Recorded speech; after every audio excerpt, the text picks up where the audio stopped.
what a great tribute to the original. The lineage, fantastic. It all comes around. And a great, great throwback, let me tell you.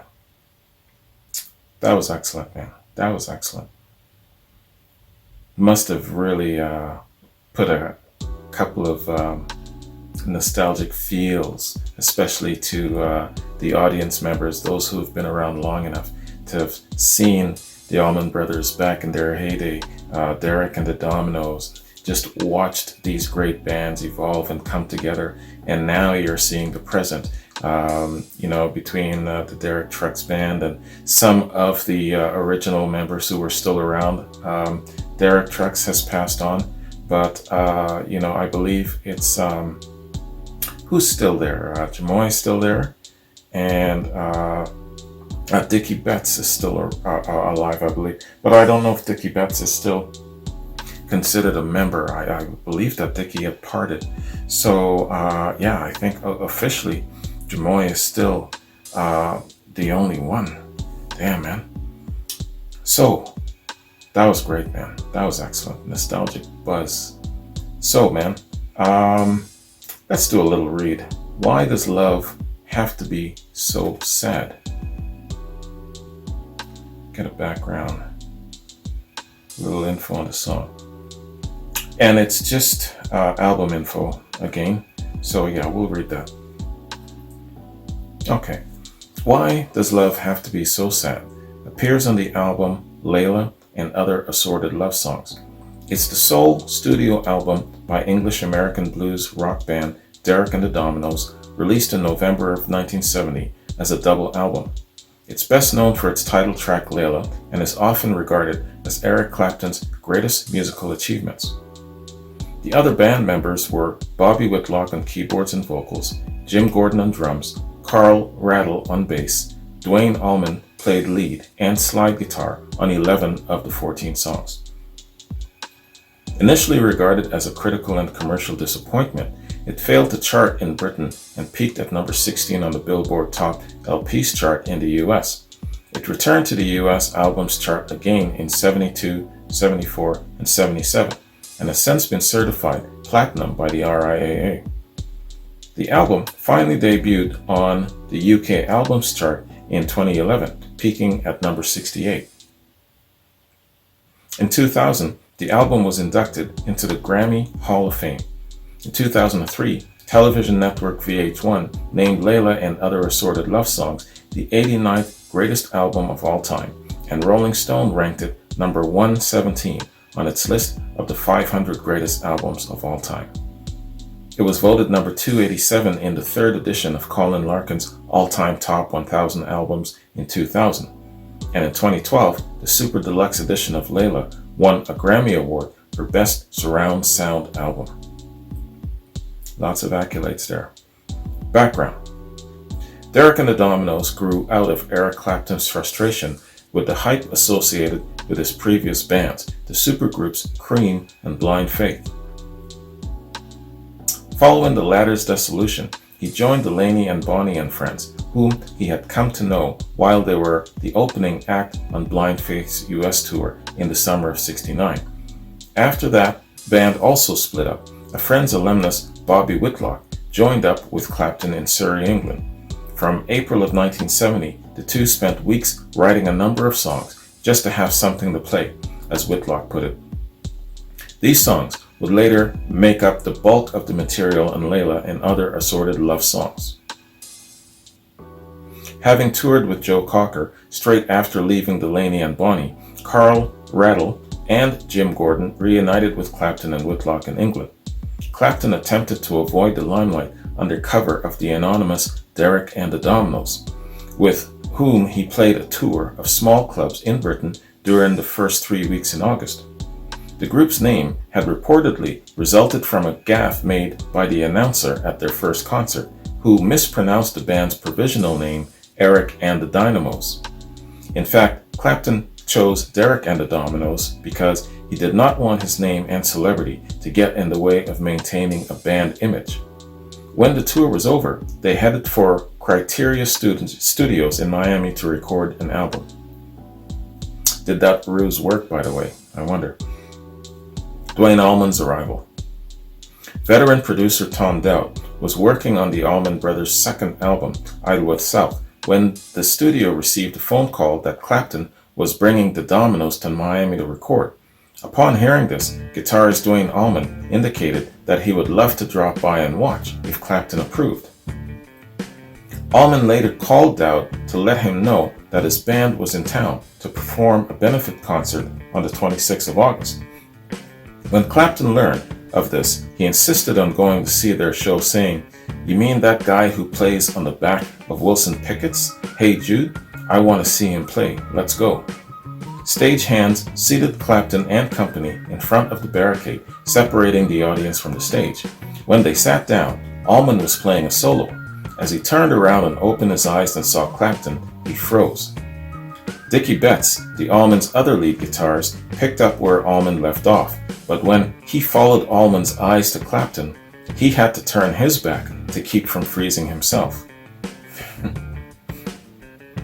After the show, Allman asked Clapton if he could come by the studio to watch some recording sessions, but Eric invited him there directly, saying, "No, bring your guitar, you have to play." Jamming together overnight, the two bonded. Dowd reported that they were trading licks, they were swapping guitars, they were talking shop and information and having a ball. No holds barred, just admiration for each other's technique and facility. Clapton wrote later in his autobiography that he and Allman were inseparable during the sessions in Florida.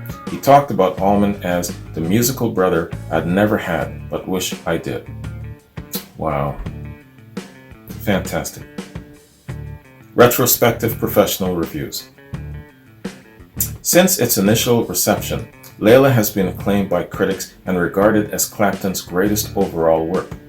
AllMusic editor Stephen Thomas Erlewine praised Allman's slide guitar work for pushing Clapton to new heights and stated what really makes Layla such a powerful record is that Clapton, ignoring the traditions that occasionally painted him into a corner, simply tears through these songs with burning, intense emotion.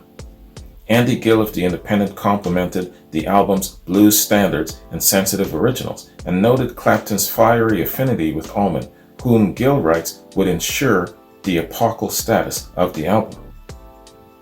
Yahoo Music's Dave DiMartino also noted Allman's stinging guitar work and described Layla as Clapton's masterwork and one of the finest rock and roll albums of the 70s, commenting that this best-selling double LP established Clapton's post-Cream superstardom, unquote.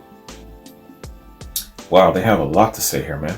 Jim DeRogatis of the Chicago Sun-Times called it the strongest recording of Eric Clapton's career and arguably the greatest blues rock album ever made, while Chicago Tribune critics Greg Kot hailed it as Clapton's blues rock guitar masterpiece. Damn, man. It's a lot of critical reviews, all good praise. The Tedeschi Trucks Band covered the album in its entirety on the 24th of August, 2019. Excellent. Excellent. So that is Wikipedia Song Fact info of this fantastic song, and great information about the coming together and the meeting and the collaboration between Eric Clapton and Duane Allman. Fantastic history, man.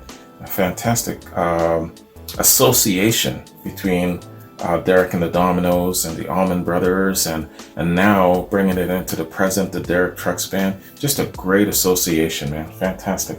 I really love reading about the collaboration of artists and how they influenced each other, wrote each other's music, traded musicianship and creativity and all of these sorts of things to create something masterful.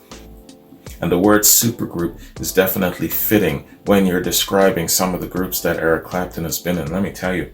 Yeah, and it's very interesting to me that Eric has never been Artist of the Month. I think he threatened Artist of the Month maybe twice in the year and almost a half that I've been doing Artists of the Month. So that's very, very minimal for Eric Clapton, definitely. But hey, that's just how it rolls. But yeah, man, fantastic quad here. I really, really got to say, VMI, you did great, man. This is an excellent coming together of really good, noteworthy artists, man. Some of them are new bloods onto the scene, like Derek Trucks, and some of them are, of course, are great legends and heroes, living legends and heroes like Winwood and Clapton, and some of our great dearly departed like Johnnie Winter and Derek Trucks. Fantastic, man. Really well put together quad. I gotta give you props. So that is my reaction, and I have more quads to do. I want to try and burn through as many quads as I can before I get my other channels started. I don't want to take too much time away from my classic rock efforts, and of course I got to make a little bit of room and time for the new channel, so I want to burn through as many quads as I can. Quads will always be ongoing, of course, with the classic rock platform. I just want to try and get ahead a little bit, so that I'm not caught up in getting too busy and taking on too much between quads on this channel and then the new channel, and then I've got Artist of the Month in the form of Bob Dylan. Damn. So that is a tremendous amount of work, and if I get caught up and if I'm not on top of it, I can just get swept. So I don't want that to happen. So yeah, man, I haven't even officially announced to YouTube and on Vimeo that I'm actually starting a new channel, and already I've got close to 100 recommendations for reactions already. Man. So yeah, needless to say, the channel is gonna definitely be a busy one, but I appreciate it because there's just so much music to explore, so much to get to know. To a certain point, I'm still kind of living in the past. What do I mean? I mean that some of my great R&B heroes are gone. You know what I'm saying? I think that's the reason why a lot of us black folk are doing reactions to classic rock. We're turning to places where there's still that classic element. And, Aretha is gone, Prince is gone, Michael is gone. A lot of them are just gone, right? And so it's the perfect time for us to embrace classic rock. It's the final frontier. Anyway, that's one of the reasons why I decided to finally do a reaction channel. It's a great opportunity to get to know that neighbor that's been so nice and so welcoming over the last 30 years, waving at me. So that's what I want to do. That's the method to my madness going forward, with trying to balance this channel and the new coming channel, and then finishing off my Artist of the Month run with Bob Dylan. So speaking of quads, man, I got more quads coming up. I got to do Larry's quad. That is a Who quad, and I believe that's all live. My very first patron, Antoine. I got to hit Antoine's quad. Jupiter, Charles, Michael, Ford. You guys are all coming up within a couple of days, so I got to get all of those quads out, man. What else was I going to say about quads? Do me a really big favor, especially patrons, because I'm going to be doing a lot of the complimentary quads, mainly where patrons are concerned. Quads are reserved for patrons, with a few exceptions, where it's subscribers and things of that sort. I'll do singles, doubles, and maybe a triple shot, but quads are more specifically reserved for patrons. I'm going to ask patrons and subscribers going forward, because I'm going to be so busy now, please send links, because if I have to go chasing, sourcing, and doing all of these things, then it's just, I just don't have the time. That's the bottom line. I do not have the time to be sourcing and doing all of these things. Only at the end of it all to get messages like, oh, you got the wrong one. You should have done this. You should have done this. This is what I was looking for. So going forward, if I am not supplied with links, I will not do the reaction, right? I have to have links supplied to me going forward. I just do not have the time to go sourcing. And many of the times when I do my own sourcing, it ends up being wrong. So I'm just not going to do the reaction if I'm not supplied with links. So going forward, once I announce my new channel coming in, that's going to be a prereq for everybody so that they understand. And I'm laying it down now, and I'm going to address this in kind of like a separate address to my patrons, because not all of the patrons tune in, right? So, but that's going to be my new rule. It's the only way that I'll be able to stay on top of my timing. Timing is everything. So that's going to be a really, really big thing. So that's my big announcement. Anyway, man, that's enough for now. I'm sure this reaction has been definitely over the hour mark, with these live tracks being a little bit longer than studio tracks. But again, thank you, VMI. VMI Brett, I appreciate it. Let me know what VMI means, by the way. That's going to bug me. And yeah, so next up is Larry's quad, and it's a Who quad from some live performances. So look for that in about a day or so, okay? Anyways, have a good one. Take care, and I'll catch you in my next complimentary quad. Peace.